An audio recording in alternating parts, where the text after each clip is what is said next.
Welcome, everybody, to another edition of Mind-Boggling Concepts in the Torah. As per usual, put down these sharp objects and don't get too close to the camera. We don't want to spread any of those diseases. We're going to try and do a triple treat tonight, as opposed to trickle, what's it called? Trickle down economics? What's that? Trickle down economics? Yeah, trickle down economics, right? A triple treat, not a trickle. Triple. We're going to try. We missed last week's Parsha, and that's Hanan on this week's Parsha, and I wanted to see if we could cover Sinat Hinum. Who knows if we're going to get there? But anyway, let's get going. So last week's Parsha Bet Hanan is the Parsha where you learn that the Almighty never says no. If you daven, it's a yes. You just got to daven there. Where do you learn that from? It's obvious. Moshe, the Parsha, the Moshe says that God told me not to daven anymore. That if you daven one more time, 515 times, if you daven one more time, the Almighty would have to say yes. So you see from here, the Almighty doesn't say no. Because if the Almighty would say no, he would have said no. He didn't say no. He said, don't daven anymore because then I'll have to say yes. Even though it would have been a disaster. It would be terrible news. And you learn this also, it's not the only place you learn it. It's a few times in the Chumash, in the Torah. You learn it also by Yetzias Mitzrayim. Why did the Jewish people were supposed to be in Mitzrayim for how long? Don't answer all at once.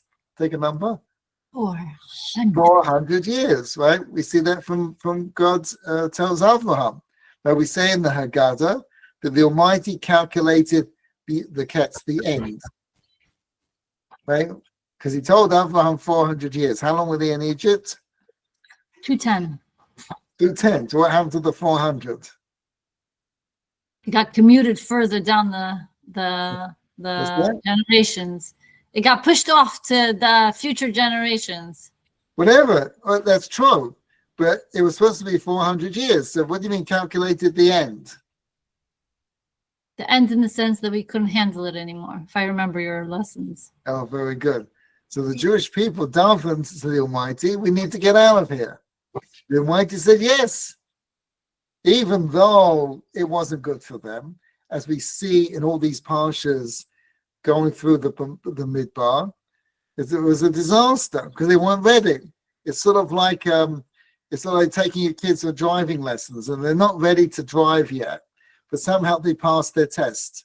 I have 7 kids and all 7 of them the same thing. You never think they're ready to start driving.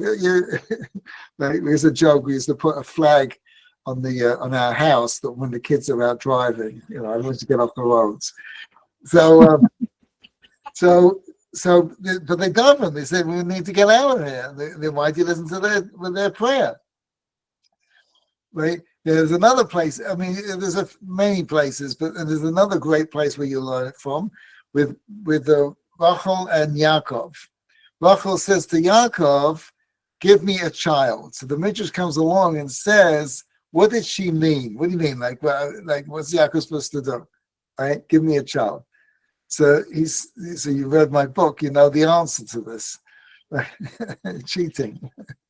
God forbid. There's no cheating in Torah. Rachel says, "Give me a child." So the Midrash explains what she meant, right? That she said that why don't you daven like your father daven, Yitzchak, right? Mm-hmm.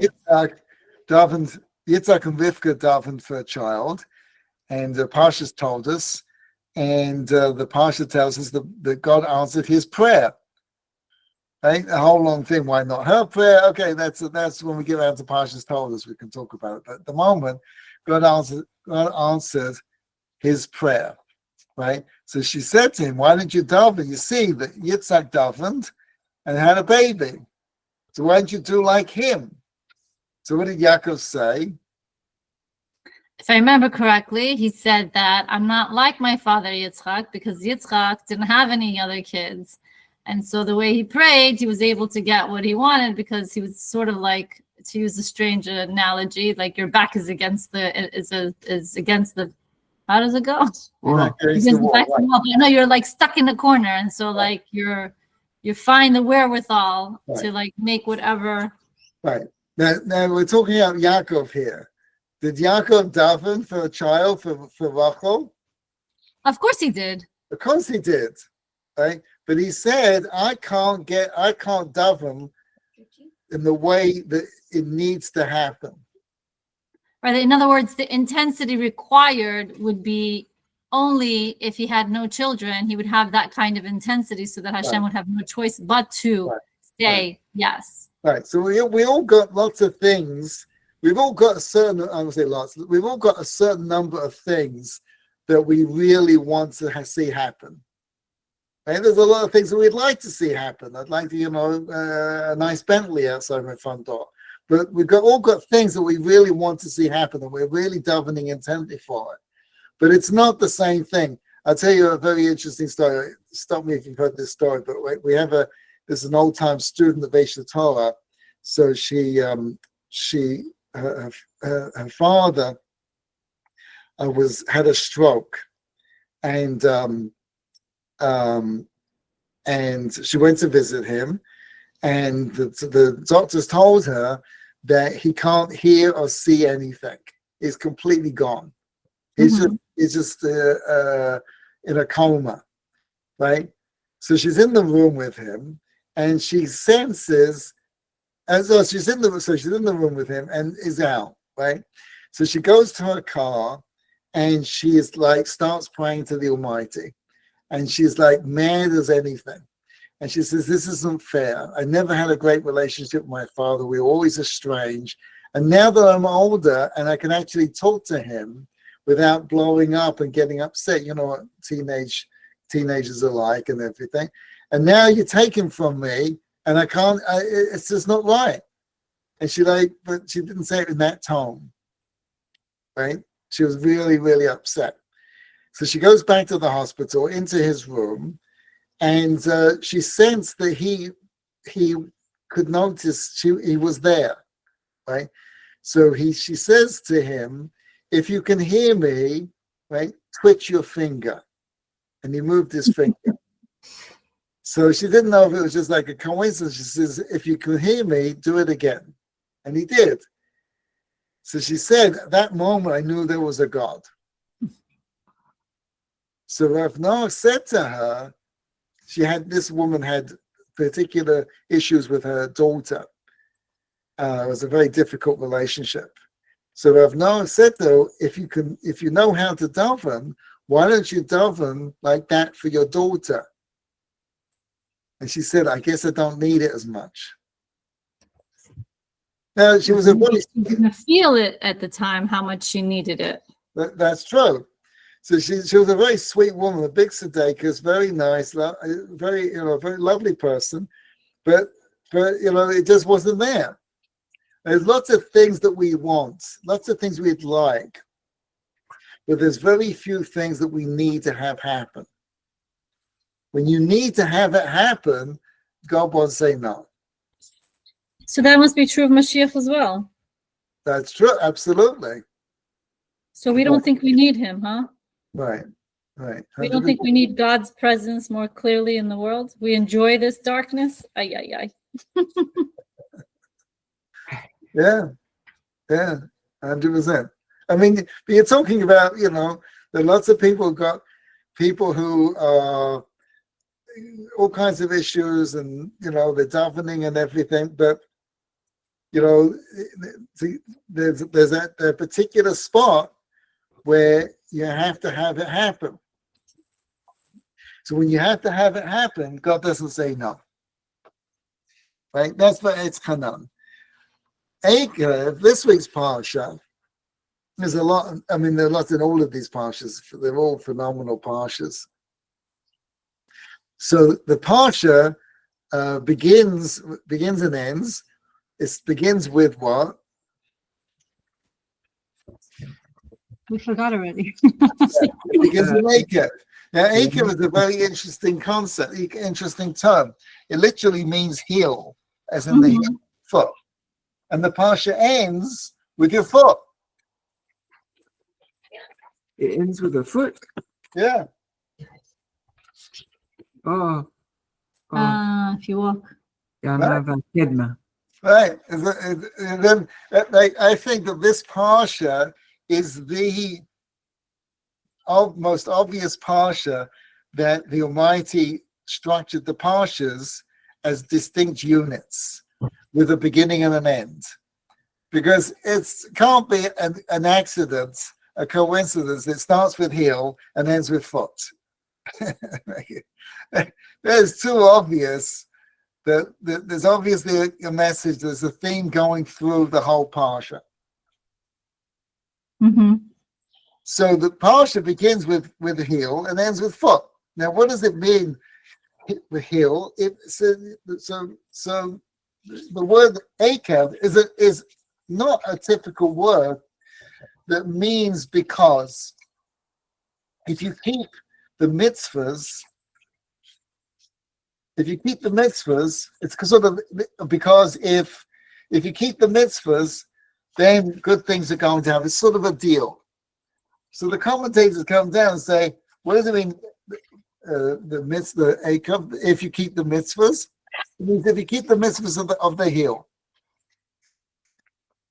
If you keep the mitzvahs of the heel? Right.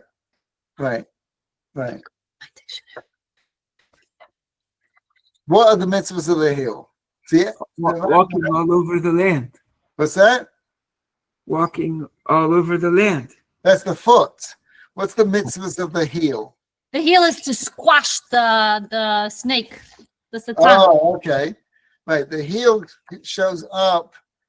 The first time the heel shows up, it shows up in two significant places before this. By the snake, and what's the second one? The ramp. You taught us this, the ramp. Oh, okay, 3 times then.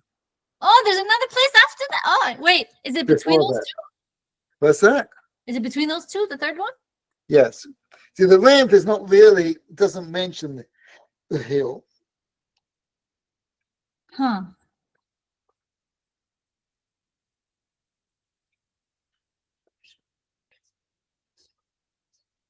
What's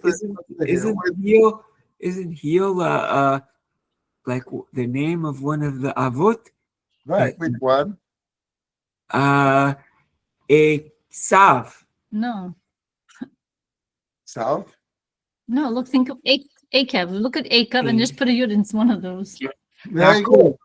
Yaakov, right, obviously. Right? Yaakov, right? The Yaakov is named because he's grabbing the heel of Esav. Yeah. You know, he's doing to Esav what the Yetzer Hara does to us. Holding on? Holding on to the heel. Grabbing the heel. According to Rav, what is it? Yes, Rabbi Hirsch. It says Eikev means undermine, act deviously, and it also means deceiving, being crooked and uneven. It also means as a result of, as well as heel of a footstep at most. Right. Very interesting. Right, very interesting. So the snake is only allowed to strike the heel. Before it was cursed, it could hit anywhere. And obviously it's going to go for the head. But it was too deadly.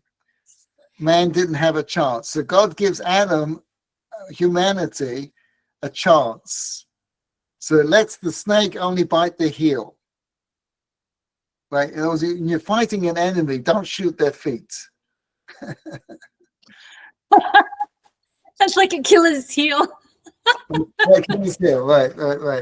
But the heel is like the least place you ever want to attack an enemy.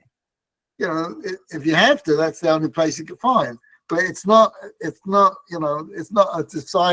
decisive blow that you strike the heel.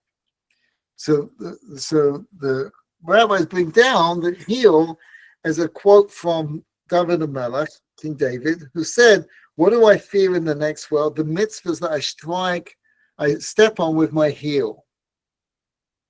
The heel is always the thing, the mitzvahs that you don't think are that important.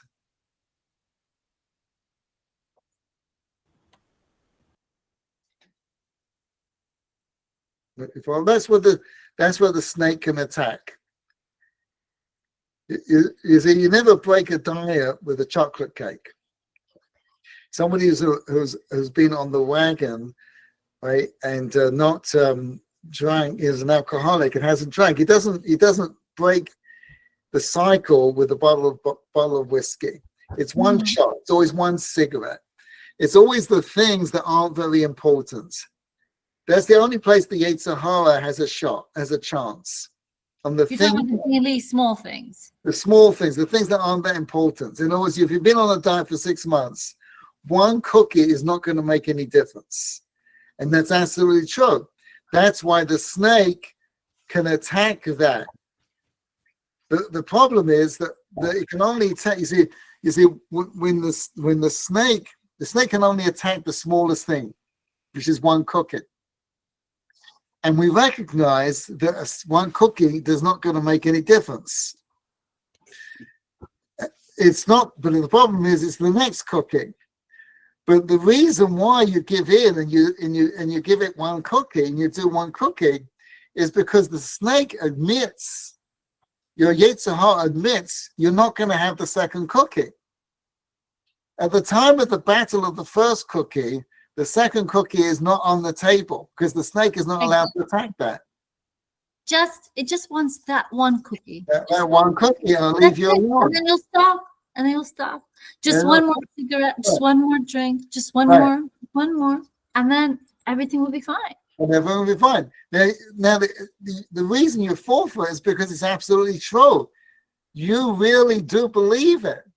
It is convincing. The snake is saying with all conviction, I'm only after one cookie. Just one cookie. At that moment, the Yetzer Hara is only after that one cookie. But his long-term strategy is cookie number 379.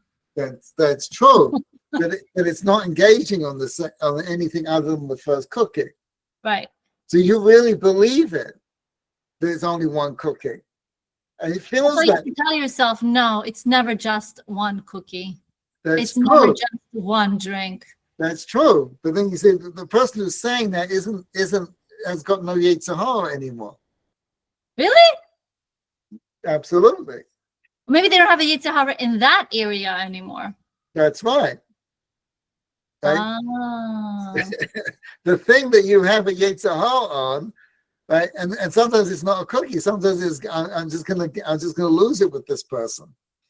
Right? Oh, that's me. Right? I'm just gonna shout a little bit. I'm so under stress. I'm like Exactly. Big Yetzer Hara.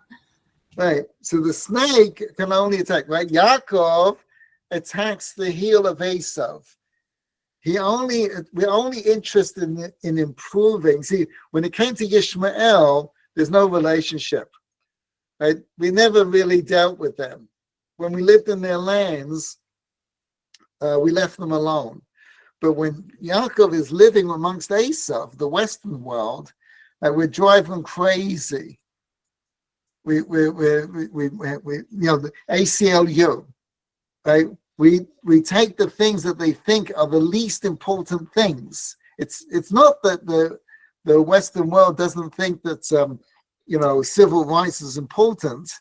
It's just not very important, right? So the country had been around for possibly 200 years when the Jews started showing up, and they go, well, don't you think civil liberties is important? Yeah, it's totally important. Well, how come you have separate but equal school education? Yeah. Well, what about it's not really fair? Oh, yeah, you're right. It's not such a big deal. We all have this, right? When it comes to cookies, or when it comes to cigarettes, or when it comes to health, or whatever it happens to be, right? So that was Esav. So the Jews drove them crazy. And now we're feeling the pain of that. They don't like it. When you got someone grabbing your heel, it's not very pleasant. You're trying to walk across the kitchen floor and your baby's grabbing your foot. It's very unpleasant, very annoying. Well, that's when you pick up the baby. That's right. That's right. But that's what Yaakov does to Esav, right? And that's our battle here, the little things. Now that really ties into one of the great quotes of the Parsha, where Moshe says to the Jewish people, chapter 10, verse 12, B'atah Yisrael, and now Jews, Israel, Ma Hashem Elokecha sha'al mimcha. What is it that God asks of you? Ki im yirah et Hashem, to fear God. So from here, the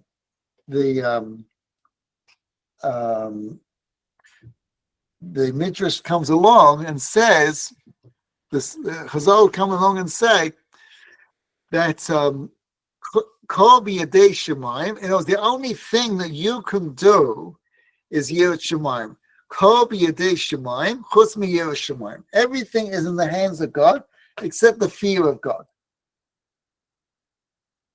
In other words, everything that happens in our lives is the Almighty. Right? The only thing we've got a choice of is the fear of God. That's the only thing we've got a choice of. That's a very limited choice. What's that? That is a very limited choice. Totally limited choice. But it's a meaningful choice. In other words, everybody walks around. I would say everybody. I wouldn't say everybody. I would say, if we're not being recorded, I would say everybody. But if it's being recorded, I would say nearly everybody. But I really believe it's everybody. But everyone's walking around thinking, I should have made a different choice. We've all got a history, but we've made choices. Now remember, mate, you've heard me say this many, many times, that that every animal is a master at something, right? Nothing climbs trees like monkeys. Nothing soars like an eagle. Human beings are born incompetent, and it's downhill from then on. Mm-hmm. Right? We take stupid to an ultimate level. Nothing does stupid like a human being. Right? There is nothing we do in life that we get right the first time and every time. But we're born stupid, and it's just the way it goes. Right? Animals are not like that. Animals, they perform to perfection every single time. Boom, boom, boom, boom. Right? It's only because each animal performs to perfection that each animal has its own advantage. So nothing runs like a gazelle, nothing runs like a cheetah. So when you're two pitting against each other, right, it's an interesting challenge because you have masters of both. Right? There's nothing that a human being is a master at. Mm-hmm. Right? So we all look back on our lives and go, I should have made a different choice. And that's a big mistake because we're all born with a certain amount of things that we have to work out. Adam Rishon, the first man, when he ate from the eights of dust, he brought into the world and a certain amount of junk, for want of a better word. And each generation takes a piece of that junk and perfects it and resolves it, right? And each person gets a little piece of that. And our job in life is to perfect that piece. We're all born with something. No matter how good you are and how perfect you raise your children, whatever you do, your children will be born with a piece that they have to fix, right? Sometimes that piece is fixing a mistake, and sometimes that piece is mastering a talent. So you'll have maybe Beethoven on one hand or an alcoholic on another, but both of them are going to produce a phenomenal experience that in the end will be prepared, will come across, will be an act of perfection. Right? And whatever you do, you're going to have to face that junk. So if you've gone on a different road, you would have met that same issue in a different way. but which would have also made you say I should have gone on the other road. Right? But you won't avoid. That's what it means. Kol b'yadei Shemayim chutz mi'yirah Shemayim. The only thing, the choice you have is to see that this is from the Almighty. So there's another quote the Gemara brings down. It's actually from Mishlei. Kol b'yadei Shemayim. Everything is in the hands of heaven, except for pachim katanim, except for not pachim katanim, except for thorns and thistles. It's a quote from Mishlei. So everybody is like, what does this mean? Everything is in the hands of heaven except for thorns and thistles. Right? What does that mean? So there's many different commentaries on it. One of them is small colds. Like everything is in the hands of heaven, but the little things like the colds, like you should have worn a coat. You can't say, it's all from heaven. Like you go out and it's raining, that's from heaven, right? But you pull out the driveway, you're not paying attention, and you hit a lamppost, or you hit a car. You can't say, well, obviously the Almighty, right? The small little things, right? The small little things are from heaven. Mm-hmm. They're not from heaven. Those are the things that you have a choice on, right? So there's a Gemara beginning of Avodah Zarah. It says like this, right? It says that there's Gehenim in this world and there's Gehenim in the next world, right? What's the Gehenim in this world? These pachim, these small little things. Death by 1,000 cuts. Right. So what does it mean? That's Gehenim. So you see, like you go to anybody, you ask them how's things going, and if they're honest with you, they will tell you there's something that's driving them nuts. What is it? A very, very small thing. It's remarkable how small the little thing is that stumps everybody. Here we are, like you've got some of the biggest geniuses on the planet, and nevertheless, they've all got something that's a small little thing. Here are Einstein, right, can figure out, the theory of relativity, change the whole course of history, right? But his own personal life is a total disaster. Right? The same guy, they made a movie about Oppenheimer, right? Mm-hmm. Total genius. And there's a scene that they put in the movie where he goes and presents in Holland, right? So they expected him to speak in English and they had a translator, but he didn't. He spoke in Dutch, right? That he learned the week before. Right? Mind-boggling genius. Right? Mind-boggling genius. But his personal life is a disaster. Because you see, the tendency of people who are very smart, and it's really people who are very smart, is the trap they easily fall into. Is if I can figure out relativity, then raising children or personal relationships should be a piece of cake. I mean, everybody gets married, everybody has kids, right? So if the problems that like the simpletons can figure out, can solve, right? If the guy down the street who's not exactly the sharpest tool, he can have a happy marriage, then I'm the genius, should be a piece of cake. Right? No. Because everything, right? Everything is in the hands of heaven except for the fear of heaven.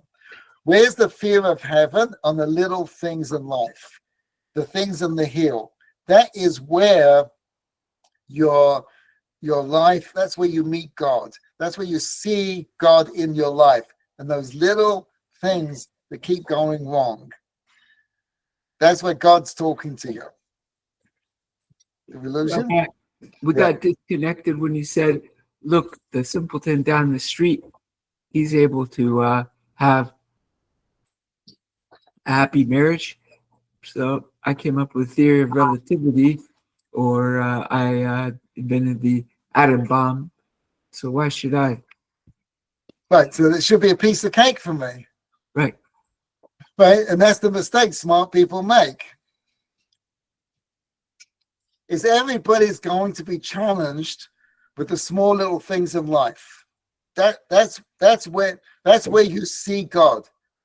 So where is Gehenim? The small little things in life.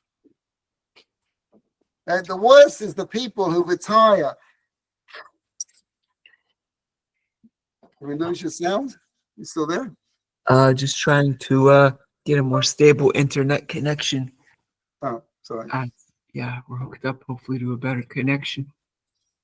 One of the biggest mistakes people make is they liquidate their assets, buy a condominium, right, retire in Florida, and think that they figured out how to stop the little things in life, right? Because the condominium association is going to take care of everything. All I've got to do is figure out how to play pickleball. Pickleball. That's all I've got to worry about, you follow? And Yeah. it doesn't, you go meet these people, they drive you batty because there's always something going wrong in their life because the Almighty is looking out for everyone. Where is it? And that's Gehenim. If you don't see God in the things that's going on in your life, it's Gehenim. It's the pits. It's terrible. So you're saying that every little thing that's a frustration, the person cutting you off on the road, the mistake here, the whatever it is. The neighbor is like got a dog that's, pooping in your front your lawn. Like it's like there's always something. Everyone's got something that's annoying them. Right. Right. That's God in your life. If you ignore it, it's Gehenim. What's Gehenim like? It's like that. Right? We won't experience that thing. It's horrendous. It's horrendous if you don't think that God is the one responsible and that he's talking to you through that event or whatever it is. Exactly.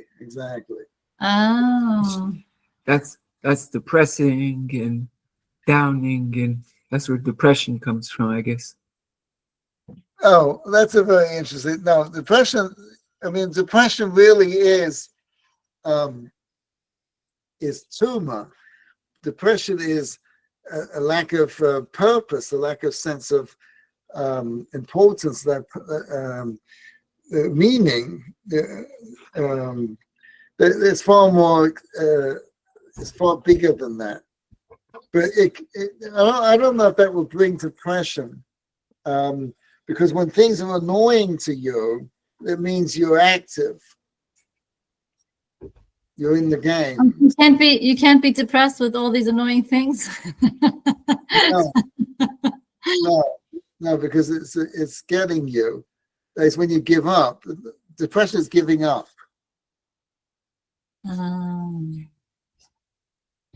Okay. Wait, one last question.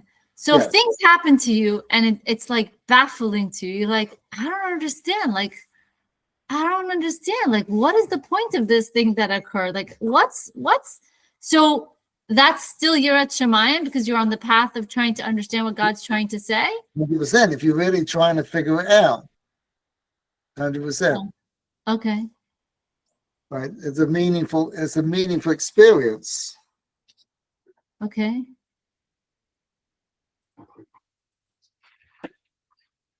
Okay.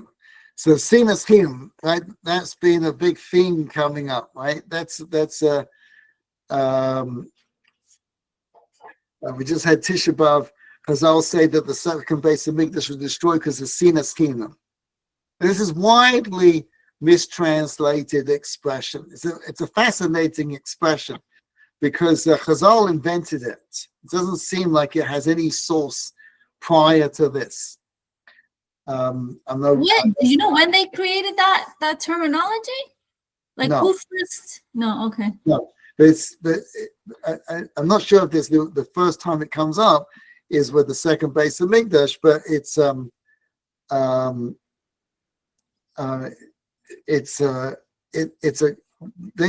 they use it to describe the environments that led up to the destruction of the second base of Mikdash. And it's a fascinating term. And it's one of those things that is so deep and mind-boggling, for want of a better word, that it just goes right over people's heads. So most people translate it as causeless hatred. Right? I like to translate it as clueless hatred. Right? Because it's not causeless. There's no such thing as causeless hatred, or you could say every hatred or most hatred is causeless hatred. Right? When people say causeless hatred, right, what they really mean is hatred is just worse than the normal hatred. Because Chazal, what would have made it easier is if Chazal would have said just hatred, Sinat. But they didn't. They said Sinat Hinum. So people don't understand what does it mean, Sinat Chinam? So they go causeless hatred. Right? But what does that? How does anyone have causeless hatred? How do you have a hatred that everyone hates someone? If they hate someone, it's for a reason. But then going back to what you were saying earlier about the little things. So if somebody does something to you that is hurtful or anger-inducing and you start to hate them, then you're not considering God in the picture. And so it really is useless hatred. Well, as opposed to what? What is the other kind of hatred? No, in general, hatred is useless. They're trying to point out that that's what hatred really is, because we have a misunderstanding of what hatred is. Right. So exactly. So why didn't they just say hatred then? Maybe because we got into this mindset that hatred is okay, that there is a place for it. There is a when place it comes for to it. people. Right. There is a place for it. Which is? Hate bad people, Mashoyim, 100%. Okay, so that's where hate is okay. And yes. once you start extending beyond those categories that is permitted for hatred. They should have said wrong hatred then. They didn't. They said Sinat Chinam. This is such a strange term. It's very interesting because Chazal, the absolute mind-boggling genius, understood that we wouldn't understand it. Oh, so they did it purposely to make us think about it because it's so confusing. No. The term they gave is not so that to confuse us. The term they gave is because the concept is so confusing that it's accurately describing it. But they understood that we wouldn't understand it. So they gave a parable to explain it. The trouble is the parable is totally confusing.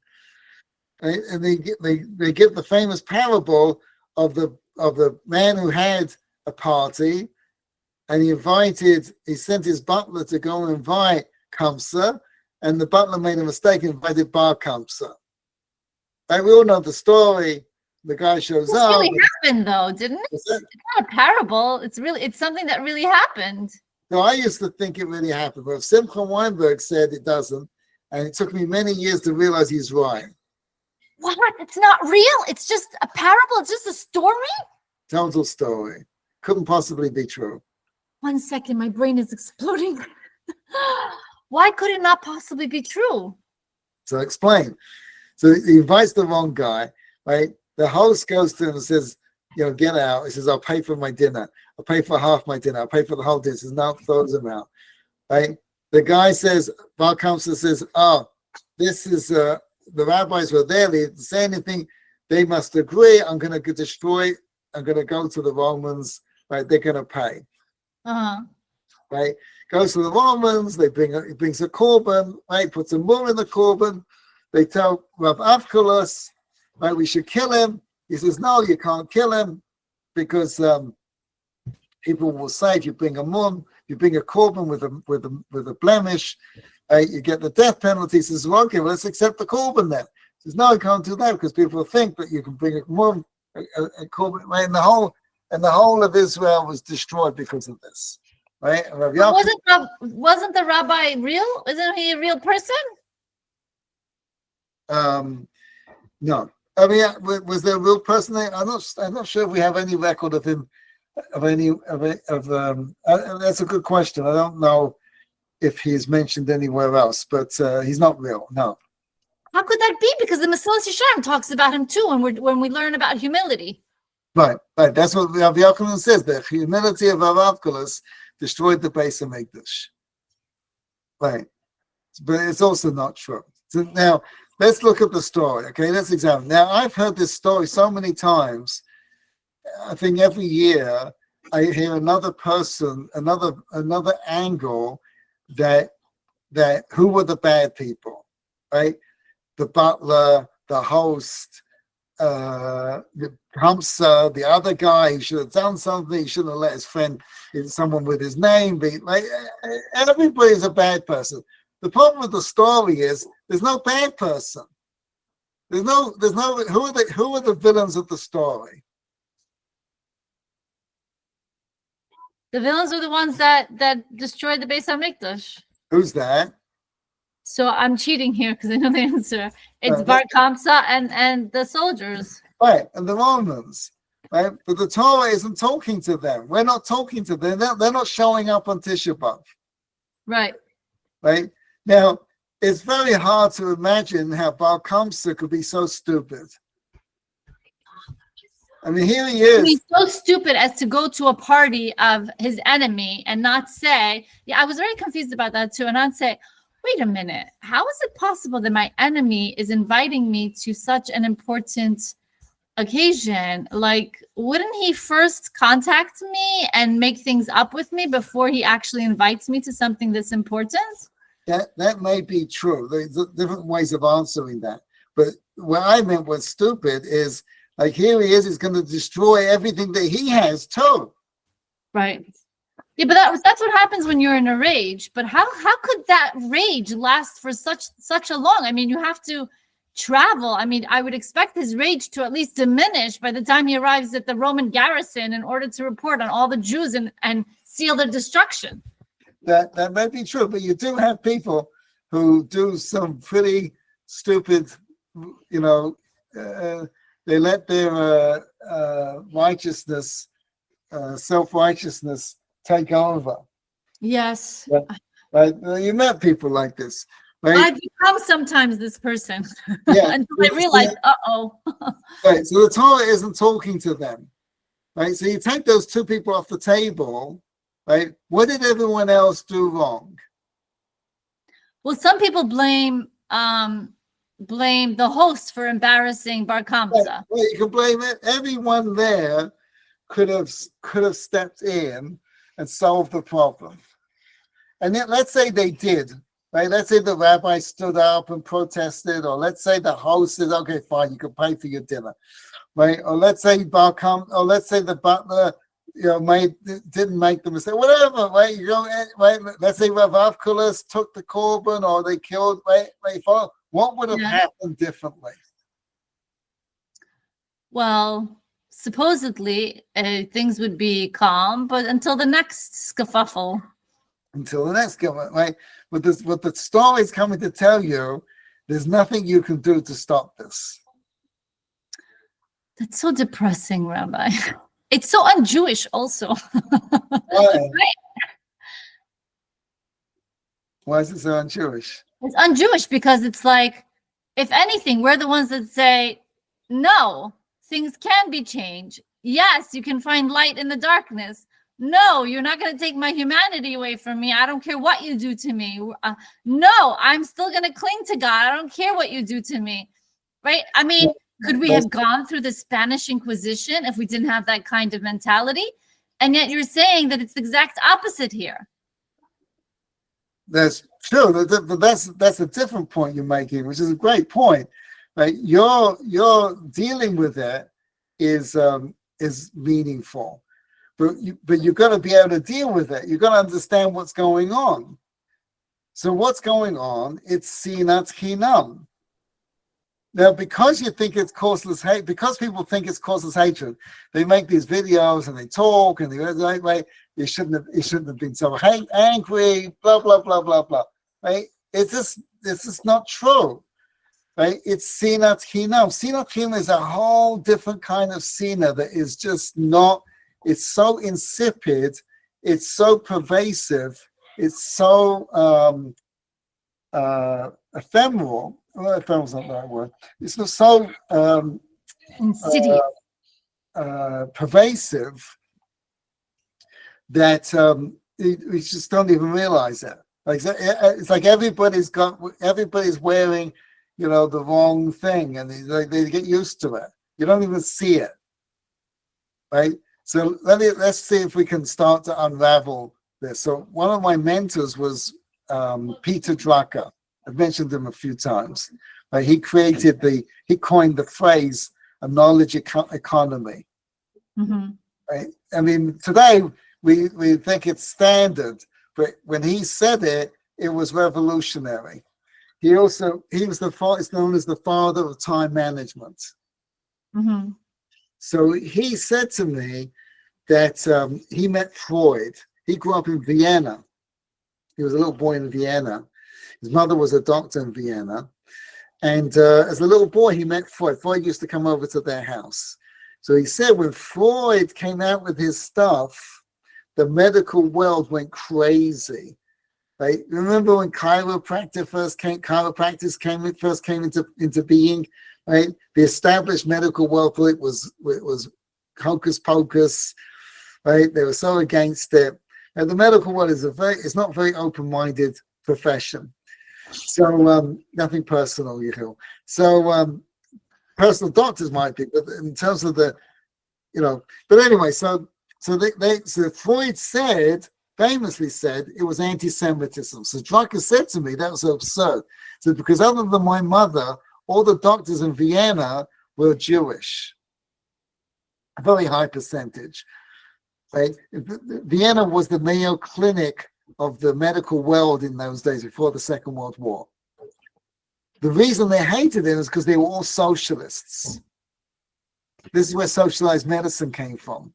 Because of the war, they all scattered. Some went to England, some went to Australia, and some went to Canada, right? And they established socialized medicine. Those are the countries that had it strong because they were the leading doctors, and they led policy to have socialized medicine. Mm-hmm. The reason they hated Freud is because he said you can't cure anyone unless they pay for it.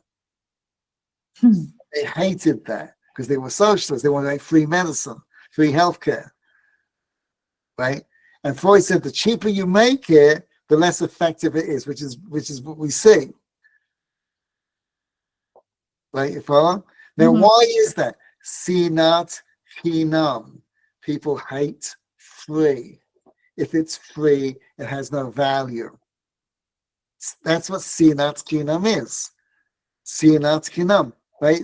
We just don't translate it. We don't translate it because it doesn't make any sense to us. What do you mean you hate free? But that's what it is. And we see that, right?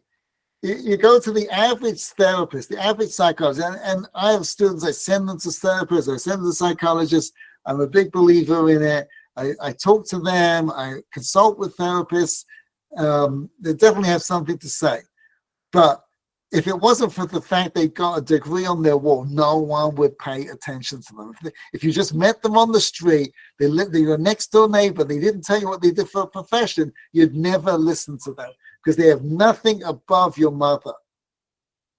So true. And it's so true. Right. Right. I mean, I've spent a little bit of time reading some of the books the psychiatrists read or learn, or when they're in school. I mean, it's nonsense on nonsense. It's shallow. They contradict each other. They don't come with a consistent theme or answer or solution or anything. Right? There is wisdom in there. Right. One of my other mentors was Rabbi Pliskin. Right, may stay be well. A big tzaddik, Gadol. He has a mind like crazy, absolute genius. He read every pop psychology book there is, and he read all the classic psychology books there are.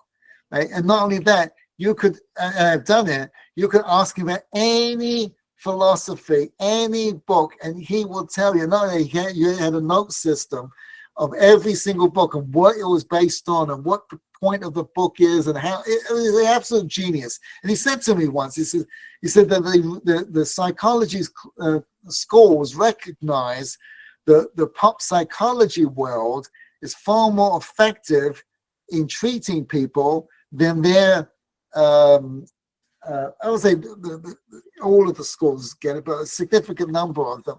The reason they don't use those books is because it's not difficult enough.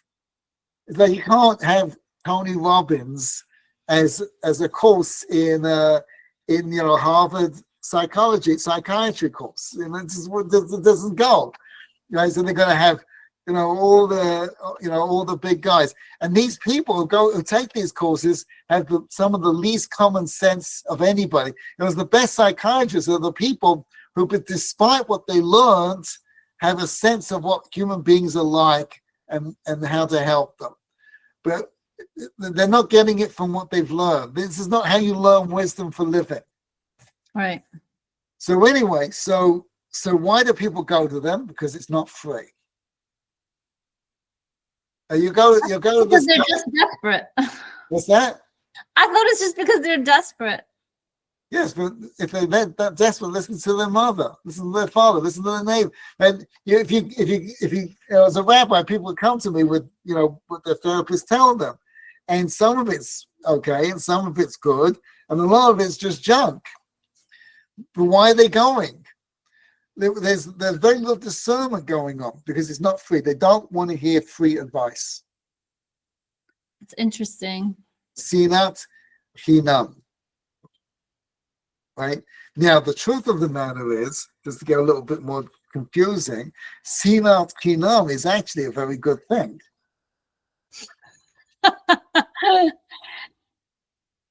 Because Sinat Hinum is the pathway to Avos Hashem. Wait, before we get to that, I'm sorry, Rabbi, because I feel like if I don't ask this question, I'm not going to 100% understand it. So in the case of the parable, how do you explain, what is the Sinat Chinam? What's the free hatred? No one's listening. To? Anybody.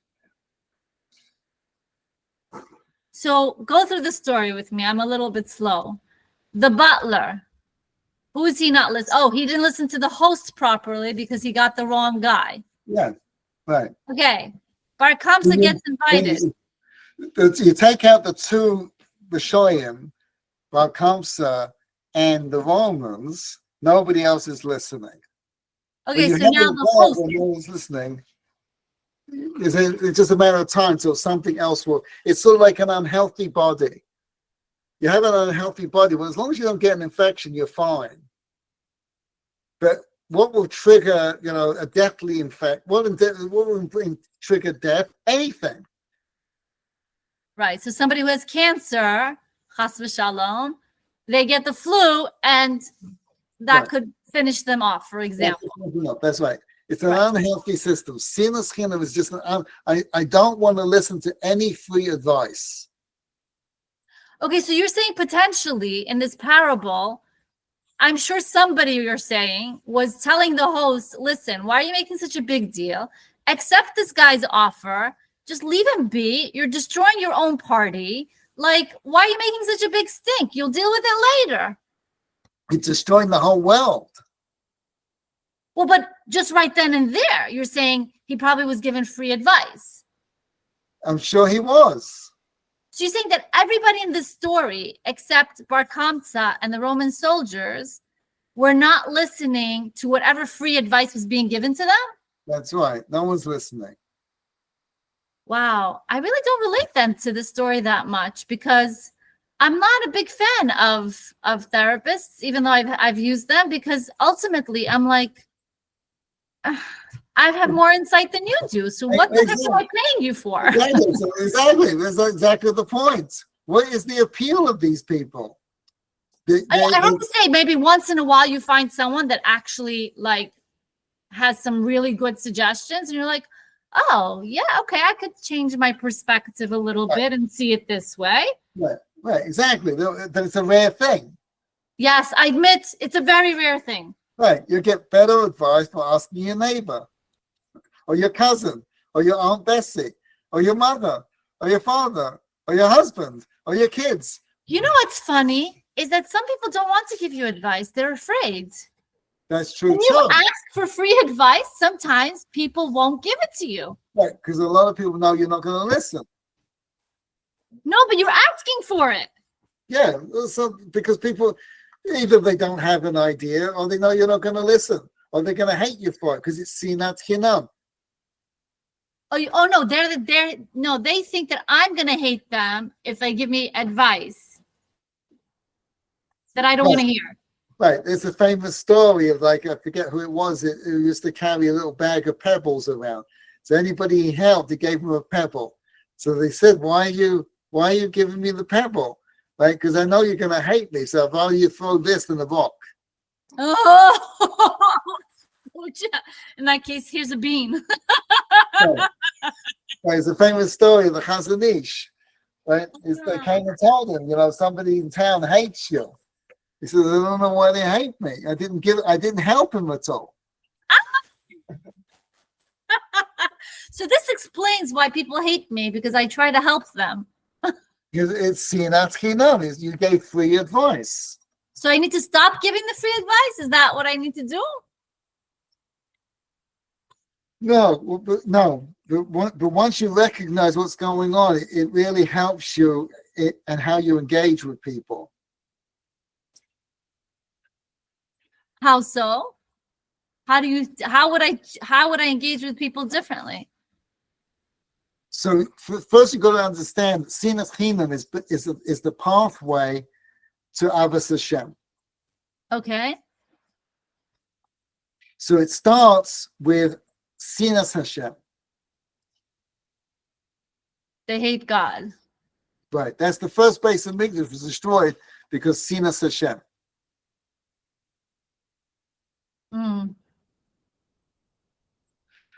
That was the first base of Mikdash, destroyed because of Sinat Hashem, right? That's what it says, that one of the last kings was Ammon, who had relations with his mother. So his mother said, why did you do that? So he said, you don't understand my great antipathy for God. Right?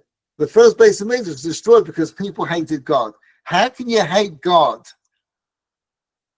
Like, you ever heard anybody, like there's a movement of people who hate God? I don't think anyone would admit it in this day and age. I don't think anybody would say, you know what, I'm angry with God. I would say it. I have been, and I let it out, but now I don't feel that way anymore. Because I let it all out. I said, why are you doing this, God? Right? Because that is the first step to trying to understand. Right. But why do people angry at God? My car, because they're not happy with what event or condition or situation God has put them in.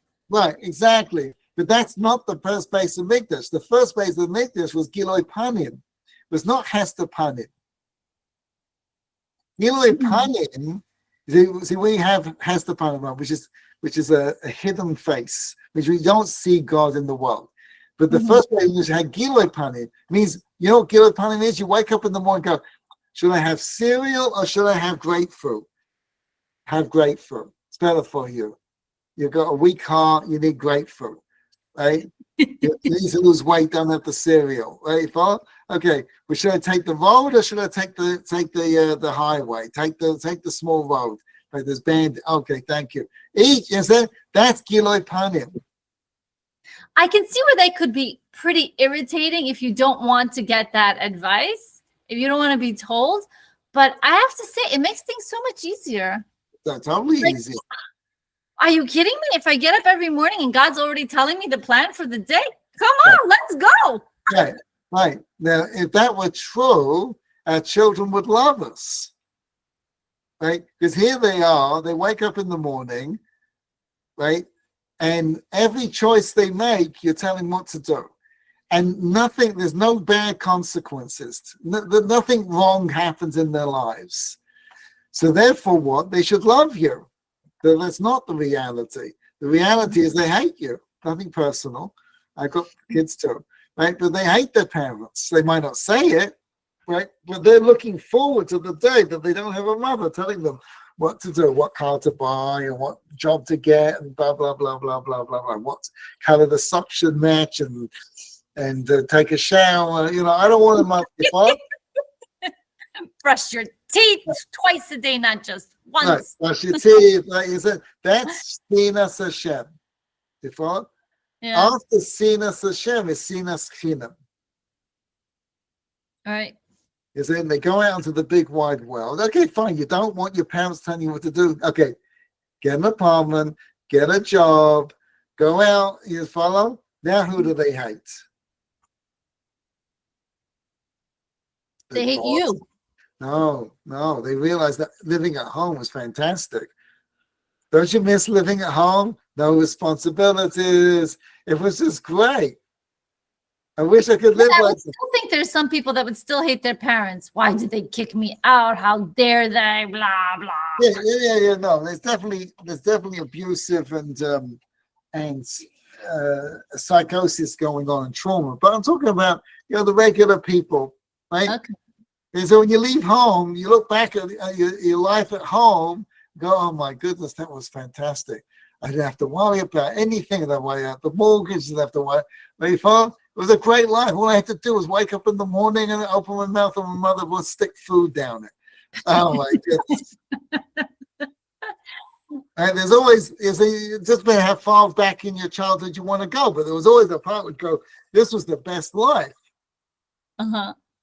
You follow? Don't hate your parents anymore. What do you hate? Your boss, maybe your spouse, maybe your kids, maybe the neighbor, maybe the rabbi, maybe the government, right? You follow? Because every choice you make, we do stupid. Every choice you make, something goes wrong.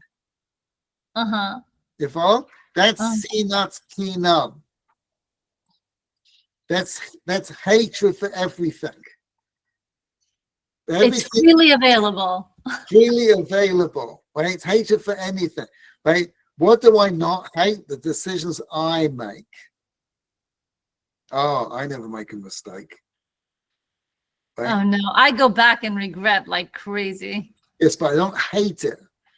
Right? I hate listening to anybody else unless I own it by paying for it.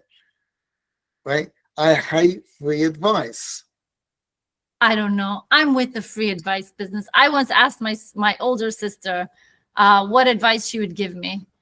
And I was surprised by what she said. I'm like, she's right. I do like to take a big chunk out of things instead of doing things a little bit at a time.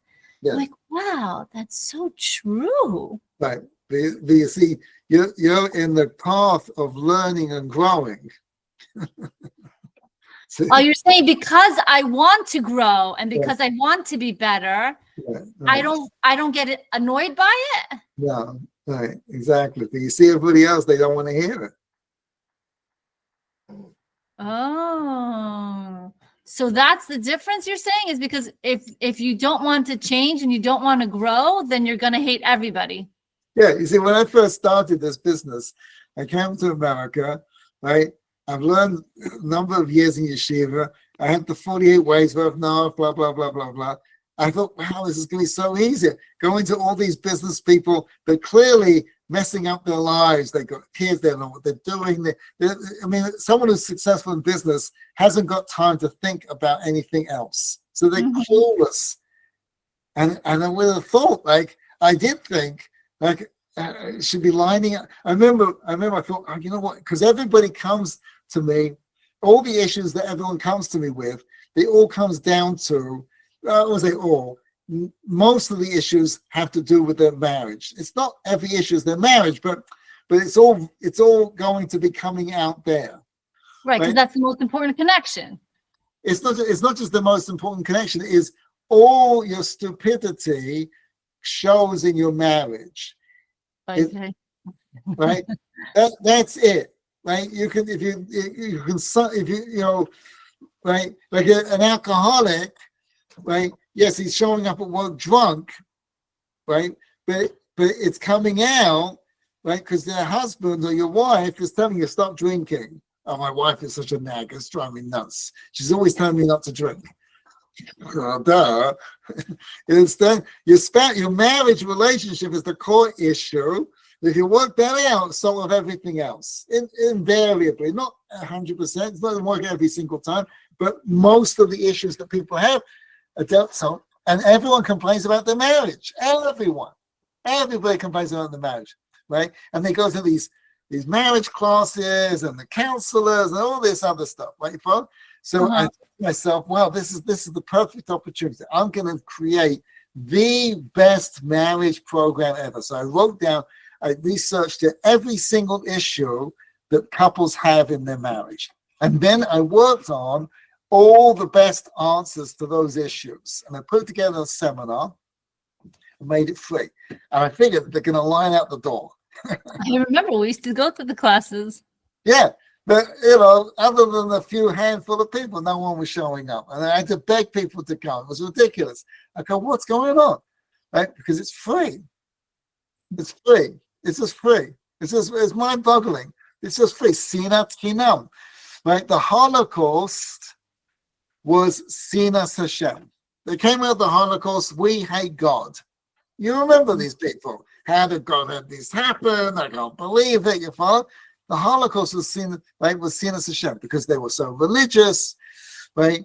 And Judaism was very, very important. So God says, okay, you don't want to live in my home anymore, right? Go on your own, right? Create your own Jewish movements. Mm-hmm. You don't have to follow the Torah views, the rabbis, tradition. Create your own Jewish movements. And they did. Reform, conservative, reconstructionists, a few others. Right? If all complete disasters. Right? Complete disasters. We're going to establish the state of Israel, and we're not going to run it according to Judaism, according to tradition. We're going to run it according to our modern ways of thinking about, right? We don't want the rabbis involved at all. We're not going to listen to them. We don't want them talking. We don't want their opinion. We're going to run the country. Right? You follow? Mm-hmm. Then that's Sinat Chinam. October the 7th comes, and everyone goes, we don't know what we're doing. Avos Hashem. They come out of October 7th, the hostages are coming out saying, God loves us. He's on our side. Not the Holocaust. It's not the Holocaust story anymore. It's Avos Hashem. Mm-hmm. You have to go through being independent, out of the house, Sinat Chinam, and then you get to Avos Hashem. The antidote for Sinat Chinam is not Avos Hinum, it's Avos Hashem. Right?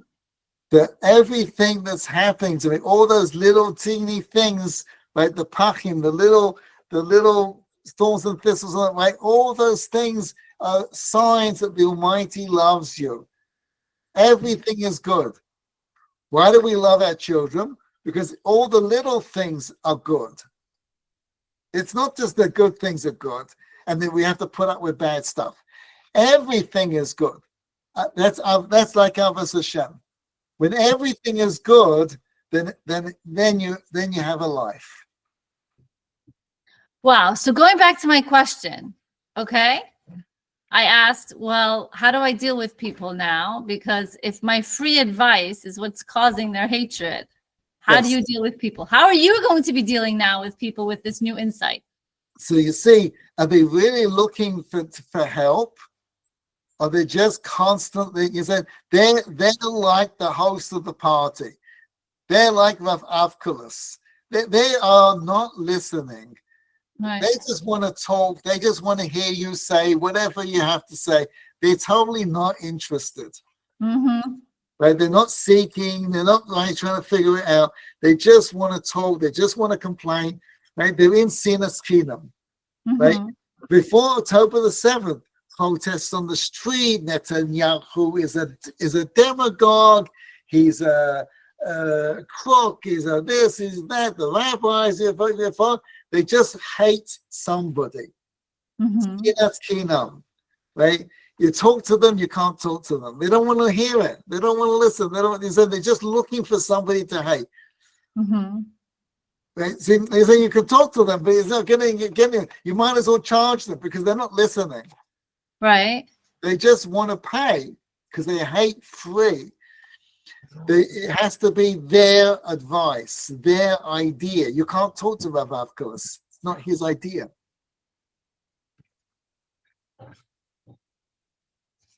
So basically, don't give anybody free advice. Well, you're right. Don't give anybody free advice, but you've got to structure it in a way that you've got to help them see that that's their problem. It's so interesting. My boys said that their rabbi taught them this very important lesson.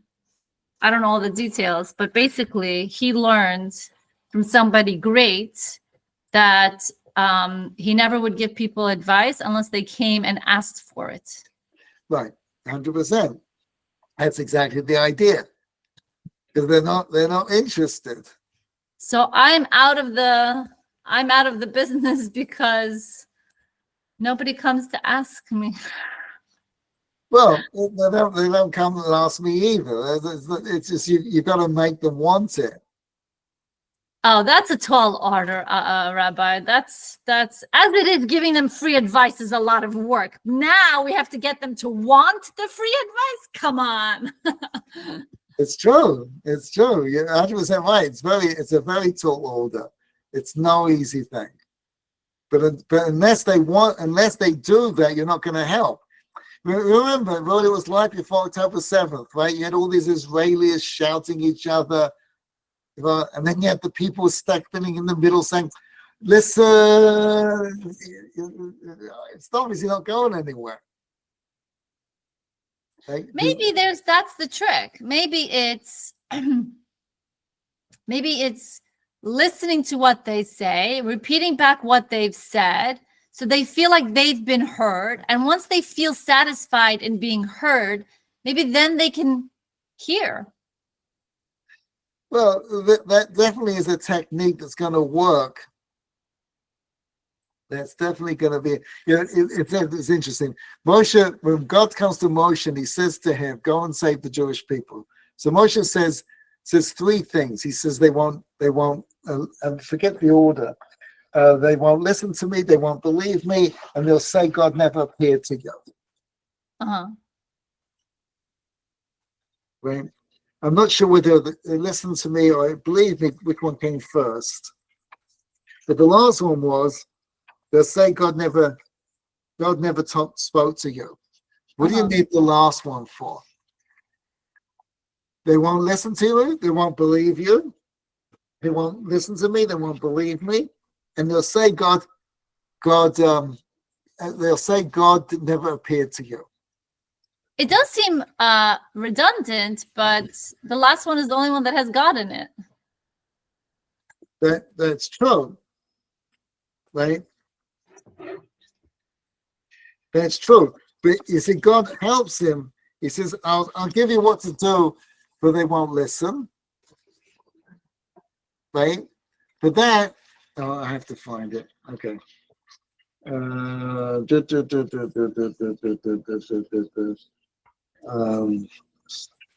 it is. Chapter Shmos, in chapter 4.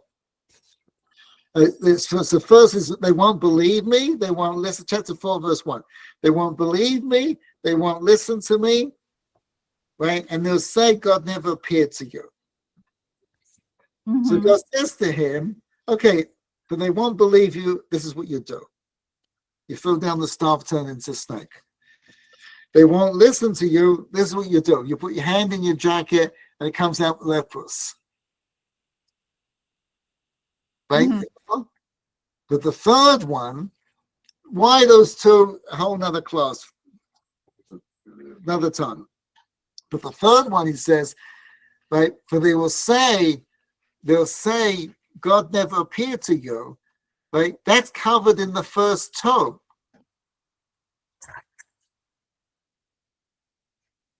Okay. So for that one, God says to him, take some water from the Nile, throw it onto the ground, and it'll turn into blood. Mm-hmm. If all? Mm-hmm. So Rashi says on that one, That's a simon to the first makkah. Okay. The first makkah, the first plague, was turning the water into blood. You follow? Okay. So you see, the first one is he says that they won't believe you. I can show you how to get them to believe you. Mm-hmm. The second one is they won't listen to you. So I can show you how to get them to listen. Mm-hmm. And there are some people, no matter what you do, they're going to just say, God never appeared to you. You can't talk to them. Oh, that's when you need a miracle. So for those people, just carry on with your own business. Get on with it. Just ignore them. Oh. Go do your job, right? The 10 markers, right? And forget about them. You're not going anywhere with those people. Yes, that's what had to be done. Right. There's no answer to these people. They just say these things. You can't. I had a guy, just before October the 7th, when it was all going up. It was a leader of the community. I called him up. I was kind of ticked. I wasn't ticked. I was just like talking to him about, he was going on and on and on about the rabbis in Israel, blah, blah, blah, blah, blah. And so I sent him a video that they were producing. I said, can you just watch this for me? Because I think it answers all your questions. He wouldn't watch it. He got so mad. Mm-hmm. He talked to me. They just want to have a position. They just want to have a position. Like there's genocide in Israel. Right? You understand? It's like, it's just absurd. It's so absurd. It's ridiculous. You said that people talk to them like they're talking. It's not talking. They're not saying a position because they believe it. They just want something to say why they hate you. It's not, just carry on your own business. Just get on with what you have to do in life. Don't bother with them. Right. Okay, very good. So you're saying the first two types of people you can talk to, it's the Yeah. last type that you cannot. But there's so Can't. many people in that category I hope not. anymore, but maybe I should say there's not as many people in that category. Okay. This was a very, very deep one, Rabbi. We'll have to watch this video at least 10 times.